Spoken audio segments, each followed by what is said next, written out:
Anyaman din?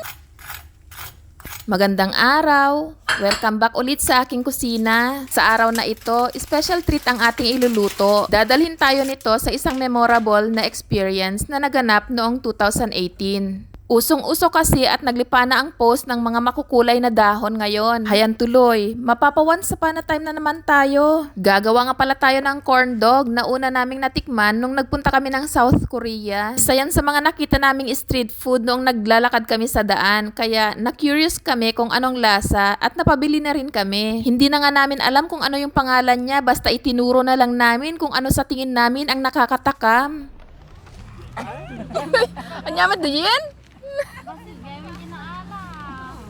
First time namin yan maka-experience ng autumn kasi naman wala naman tayong autumn sa Pinas, no? Grabe talaga, gandang-ganda kami sa mga kulay ng dahon dyan. Ang kukulay talaga. At kahit anong lamig ng panahon dyan, talagang in-enjoy talaga namin ang pagpunta namin. Tignan mo nga at ginaya-gaya pa namin ang mga kabataan na gumagawa ng trick ng fallen leaves. At kahit na nanginginig-nginig sa lamig ay aura pa rin sa posing. Nakapaghanda naman kami ng gamit na panglamig. Meron pang ang gloves at bonete. Yun lang, iba pa rin talaga pag naranasan mo yung tumutusok-tusok ng lamig at yung tipong parang ikay nagiyosi na dahil umuusok ng iyong bunganga. Sa dami ng aking kwento, hayan, magpiprito na tayo. Sandaling minuto nga lang at hayan, luto na. Excited ako dito sa corn dog snack natin. Sana makuha ko ang lasa.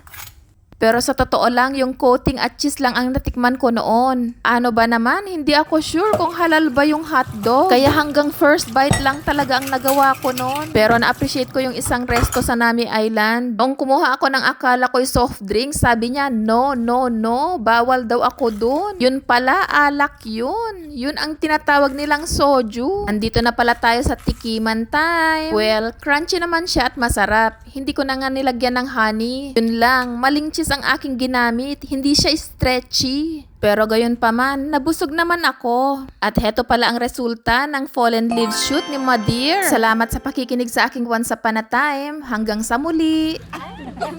Anyaman din?